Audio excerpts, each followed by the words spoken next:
স্বপ্নে যদি আমরা কাক দেখি, এটা সাধারণত একটা নেগেটিভ সাইন বহন করে, কারণ কাককে আল্লাহ রাসূল সাল্লাল্লাহু আলাইহি ওয়াসাল্লাম ফাসিক বা ফুয়াইসিক বলেছেন। তো আমরা যদি স্বপ্নে কাক দেখি, এটাকে আমরা পজিটিভ কোনো সাইন মনে না করে নেগেটিভ সাইন মনে করতে পারি। স্বপ্নে যদি কেউ গর্ত দেখে, যে সে গর্ত খুঁড়ছে বা তার জন্য কেউ গর্ত খুঁড়ছে, এটা ষড়যন্ত্রের সাথে সম্পৃক্ত। কেননা আরবি প্রবাদে আছে যে মান হাফারা হুফরাতান ওয়াকা ফিহা, কেউ যদি কারোর জন্য গর্ত করে তাহলে সেই গর্তে সে নিজে আগে পড়বে। তাহলে গর্ত করা মানে অনেকটা কারো বিরুদ্ধে শত্রুতা করা বা ষড়যন্ত্র করার একটা চিহ্ন বহন করে। এবার স্বপ্নে যদি কেউ নৌকা দেখে বা শিপ দেখে, জাহাজ দেখে, যে সে জাহাজে আরোহণ করছে বা নৌকায় আরোহণ করছে, এটা তার জন্য একটা ভালো সাইন। সে কোনো বিপদ থেকে মুক্তি পাবে বলে ধারণা করা যেতে পারে। কারণ সূরা আনকাবুতের 15 নম্বর আয়াতে আল্লাহ বলছেন, ফাআনজাইনাহু ওয়া আসহাবাস সাফিনাতি ওয়া জাআলনাহা আয়াতাল লিল আলামিন। অর্থাৎ আমি নূহ আলাইহিস সালাম এবং তার সাথের ঈমানদার সবাইকে আমি এই নৌকায় উঠিয়েছি এবং মহাপ্লাবন থেকে তাদেরকে আমি বাঁচিয়েছি। আর এই মহাপ্লাবনকে আমি গোটা বিশ্বের জন্য একটা নিদর্শন করে রেখেছি। তো নৌকায় ওঠা বা জাহাজে ওঠা, কোন শিপে বা লঞ্চে ওঠা, এটা আপনি বিপদ থেকে মুক্তি পাবেন, and you are in the safe zone, এই ধরনের একটা ইঙ্গিত বহন করে। ইমাম মুহাম্মদ ইবনে সিরিনের কাছে এক লোক এসে বলল যে, ইমাম, রাআইতু কাআন্নী আহরুসু আরদান লা তুমবিত। হে ইমাম, আমি স্বপ্নে দেখেছি যে আমি একটি শস্য ক্ষেত্র চাষ করছি কিন্তু কোনো ফসল হচ্ছে না, এটার মানে কি? তিনি ব্যাখ্যা করে দিলেন, আনতা তা'জিলু আন ইমরাতিক, অচিরেই হয়তো তোমার স্ত্রীর সাথে তোমার সেপারেশন হয়ে যেতে পারে। কারণ কোরআনে স্ত্রীকে শস্য ক্ষেত্রের সাথে তুলনা করা হয়েছে মেটাফরিক্যালি। সূরা বাকারার 223 নম্বর আয়াতে আল্লাহ বলছেন, নিসাউকুম হারসুল লাকুম ফাআতু হারসাকুম আন্না শি'তুম। অর্থাৎ তোমাদের স্ত্রীরা হচ্ছে তোমাদের শস্য ক্ষেতের মতো, তোমরা যেভাবে খুশি এই শস্য ক্ষেত্রটাকে সুন্দরভাবে চাষাবাদ করতে পারো। তাহলে শস্য ক্ষেতের সাথে বা ক্রপ ল্যান্ডস এর সাথে আপনার স্ত্রীর সাথে সম্পর্ক হওয়া বা সেপারেশন হওয়া, এইভাবে ইঙ্গিত নেওয়া যেতে পারে। আমরা যদি স্বপ্নে লম্বা কাপড় দেখি, এটা গুড সাইন। কারো গায়ে যদি লম্বা জামা থাকে তাহলে এটা গুড সাইন, আর খাটো জামা থাকলে সাধারণত এটা নেগেটিভ সাইন। এক্ষেত্রে আমরা সহিহ বুখারীর একটা হাদিস উল্লেখ করতে পারি। আল্লাহর হাবিব সাল্লাল্লাহু আলাইহি ওয়াসাল্লাম বলেছেন যে, আমার সামনে অনেক মানুষকে পেশ করা হলো, তাদের কারো জামা নাভি পর্যন্ত, কারো জামা হাঁটু পর্যন্ত, কারো জামা পা পর্যন্ত। আর সেক্ষেত্রে ওমরে ফারুককে দেখলাম যে এত লম্বা জামা পরে সে হেঁটে যাচ্ছে, সে তার জামা টেনে টেনে নিয়ে যাচ্ছে। তো সাহাবারা বললেন, মা আউয়ালতাহু ইয়া রাসূলুল্লাহ, হে আল্লাহর রাসূল, আপনার এই স্বপ্ন থেকে আপনি কি বোঝাতে চাইলেন? আল্লাহ রাসূল সাল্লাল্লাহু আলাইহি ওয়াসাল্লাম বললেন, আউয়ালতুহু আদ-দীন, এটা দ্বারা আমি দ্বীনদারি বোঝাতে চাইলাম। অর্থাৎ যার জামা লম্বা তার মানে তার তাকওয়া বেশি বা তার দ্বীনদারি বেশি। আর স্বপ্নে যদি কারো জামা খুব ছোট খাটো বা জামাহীন অবস্থায় কাউকে দেখা হয়, এটা সাধারণত তার দ্বীনদারি কমে যাচ্ছে বা তার তাকওয়া is decreasing day after day, এটার একটা সাইন বহন করে। ইমাম আবু হানিফা একবার স্বপ্নে দেখলেন যে তিনি আল্লাহ রাসূল সাল্লাল্লাহু আলাইহি ওয়াসাল্লামের কবর খুঁড়ছেন, অথবা কবরের লাশ বের করছেন কিংবা কাফন বের করছেন। এই স্বপ্ন দেখে ইমামুল আযম আবু হানিফা রাহিমাহুল্লাহ বিচলিত হয়ে গেলেন যে এ আমি কি স্বপ্ন দেখলাম, যে আমি রাসূল সাল্লাল্লাহু আলাইহি ওয়াসাল্লামের কবর খুঁড়ছি, সেখান থেকে কাফন বের করছি। কেউই এই স্বপ্নের ব্যাখ্যা করতে পারলেন না। তখন ইমাম মুহাম্মদ ইবনে সিরিনের কাছে যখন জানতে চাওয়া হলো, তখন মুহাম্মদ ইবনে সিরিন বললেন যে, হাযা রাজুলুন ইহয়ি সুন্নাত রাসূলিল্লাহ, অর্থাৎ যে ব্যক্তি এই স্বপ্ন দেখেছে তার মাধ্যমে আল্লাহ রাসূল সাল্লাল্লাহু আলাইহি ওয়াসাল্লামের হাদিসের বা সুন্নাহর পুনর্জীবন হবে।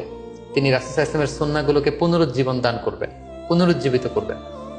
এবং বাস্তবে আমরা এটাই দেখেছি যে ইমাম আবু হানিফার চিন্তা, ওনার থট, ওনার মাযহাব গোটা বিশ্বে সমৃদ্ধি লাভ করেছে, মানুষ এটাকে গ্রহণ করেছে। ওনার বুদ্ধিবৃত্তিক যে চিন্তা, ওনার ফিকহি ইস্তেনবাতগুলো গোটা বিশ্বে আল্লাহ রাসূল সাল্লাল্লাহু আলাইহি ওয়াসাল্লামের হাদিসগুলোকে আরো প্রাণবন্তভাবে মুসলিম উম্মাহর কাছে রিপ্রেজেন্ট করেছে। আমরা আপাত দৃষ্টিতে মনে হচ্ছিল যে এটা একটা খারাপ স্বপ্ন, যে ইমাম আবু হানিফা তিনি রাসূল সাল্লাল্লাহু আলাইহি ওয়াসাল্লামের কবর খুঁড়ছেন, লাশ বের করছেন বা কাফন বের করছেন। কিন্তু মুহাম্মদ ইবনে সিরিন চমৎকার ব্যাখ্যা করেছেন যে, হাযা রাজুলুন ইহয়ি সুন্নাত রাসূলিল্লাহ, এই লোক তো এমন লোক হবে যে রাসূল সাল্লাল্লাহু আলাইহি ওয়াসাল্লামের সুন্নাহকে পুনরুজ্জীবন দান করবে। সবশেষে একটি ঘটনা উল্লেখ করার মধ্য দিয়ে আমরা এই সিম্বলিক বা আইকনিক ব্যাপারটা শেষ করতে চাই। সেটি হচ্ছে, ব্যক্তির ভিন্নতার কারণে কিন্তু স্বপ্নের ব্যাখ্যাও ভিন্নতা হতে পারে। ব্যক্তি ভিন্নতার কারণে স্বপ্নের ব্যাখ্যাও ভিন্ন হবে। একই স্বপ্ন দুইজন লোক দেখলো, দুইজনের স্বপ্নের ব্যাখ্যা কিন্তু দুরকম হতে পারে। সেক্ষেত্রে আমরা মুহাম্মদ ইবনে সিরিনের একটা ঘটনা উল্লেখ করতে পারি। মুহাম্মদ ইবনে সিরিনের কাছে এক লোক এসে বলল যে, আমি স্বপ্নে দেখেছি আমি আজান দিচ্ছি, এটার ব্যাখ্যা কি? উনি বললেন, তুমি হজ করতে যাবে। তার কিছুদিন পরে আরেক লোক এসে একই স্বপ্ন দেখলো, তিনি বললেন যে আমি স্বপ্নে দেখেছি যে আমি আজান দিচ্ছি। তো তিনি বললেন চুরিতে তোমার হাত কাটা যাবে। তো ওনার ছাত্ররা দুইজন লোকের কাছে দুই ধরনের উত্তর দেওয়ার কারণে অবাক হয়ে জিজ্ঞেস করলেন যে হে ইমাম, একই স্বপ্ন দুইজন দেখলো কিন্তু আপনি এক একজনকে এক এক উত্তর কেন দিলেন? তো তিনি বললেন যে এই দুইজনকে আমি চিনি এবং তাদের ব্যক্তিগত জীবন সম্পর্কে আমি জানি। তো তাদের জীবন আচরণ, তাদের ব্যক্তিত্বের কারণে আমি দুই ধরনের ব্যাখ্যা করেছি। প্রথম জনের ব্যাখ্যা করেছি আমি সূরা হজের আলোকে, কারণ সূরা হজে আল্লাহ ইব্রাহিম আলাইহিস সালামকে বলেছেন ওয়াজ্জিন ফিন্নাসি বিল হজ, তুমি মানুষের মাঝে হজের জন্য আজান দাও, ঘোষণা দাও। সো সেই লোকটি আজান দিয়েছে, তার মানে আশা করা যায় সে হজে যাবে। আর দ্বিতীয় লোকটির স্বপ্নের ব্যাখ্যা আমি করেছি সূরা ইউসুফের আলোকে। সূরা ইউসুফে একটি আয়াত আছে সুম্মা আযানা মুআযযিনুন আইয়াতুহাল আইর ইন্নাকুম লাসারিকুন, অর্থাৎ মিশরের কিং এর একটি পানপাত্র চুরি হয়ে গিয়েছিল। ইউসুফ আলাইহিস সালাম ইচ্ছা করে সেটা তার ভাই ইয়ামিনের খাদ্যের প্যাকেটের ভেতরে ঢুকিয়ে দিয়েছিলেন।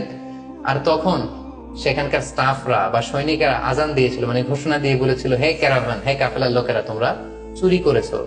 তো তিনি মুহাম্মদ ইবনে সিরিন বললেন যে দ্বিতীয় লোকটার ব্যাপারে আমি জানি, সে আসলে অসাধু একজন লোক এবং তার ক্ষেত্রে সে স্বপ্নে যেহেতু আজান দিতে দেখেছে, সে কখনো হজে যাবে না, বরং সূরা ইউসুফের আলোকে চুরিতে তার হাত কাটা যাবে। তো এভাবে আমরা কোরআন সুন্নাহর আলোকে বা স্কলারদের যে অভিব্যক্তি সেগুলোর আলোকে স্বপ্নের মধ্যে থেকে যেগুলো সিম্বলিক, আইকনিক, যেগুলো ইঙ্গিত বহ, এগুলোর ব্যাখ্যা আমরা এভাবে করতে পারি। সম্মানিত শুধু এই ছিল স্বপ্ন নিয়ে আমাদের আজকের আলোচনা। আমরা এই আলোচনা থেকে বুঝতে পারলাম যে স্বপ্ন তিন ধরনের হতে পারে। কোনোটা আল্লাহ দেখান দিক নির্দেশনার জন্য বা সুসংবাদ স্বরূপ, কোনোটা শয়তানের পক্ষ থেকে ভয় দেখানোর জন্য, আর কোনোটা হচ্ছে আমাদের চিন্তা ভাবনার প্রতিচ্ছবি। আর স্বপ্ন যতটা সম্ভব অন্যের কাছে না শেয়ার করতে পারলেই ভালো। বিশেষ করে যদি আপনি ভয়ঙ্কর দুঃস্বপ্ন দেখে থাকেন, সেক্ষেত্রে এমন লোকের কাছে আপনি শেয়ার করুন যে আপনাকে পছন্দ করে, যার কোরআন সুন্নাহর জ্ঞান আছে, যার মধ্যে এলেম আছে, আমল আছে। আর আপনাদের কারো কাছে যদি আপনাদের ফ্রেন্ডস এন্ড ফ্যামিলির কেউ বা আশেপাশের কেউ এসে যদি হুট করে তার স্বপ্নের কথা বলে দেয়, আপনি হুট করে তার ইন্টারপ্রিটেশন বা ব্যাখ্যা করতে যাবেন না। আপনি বেটার হয় যে আপনি চুপ থাকবেন, অথবা আপনি যদি ব্যাখ্যা করতে চান তাহলে ভালো ব্যাখ্যা করবেন। আল্লাহ তাআলা আমাদের সবাইকে কথাগুলো বুঝার ও আমল করার তৌফিক দান করুক। হাযা মা ইনদি ওয়াল ইলমু ইনদাল্লাহ আলাইহি তাওয়াক্কালতু ওয়া ইলাইহি উনীব। ওয়াসসালামু আলাইকুম ওয়া রাহমাতুল্লাহি ওয়া বারাকাতুহু।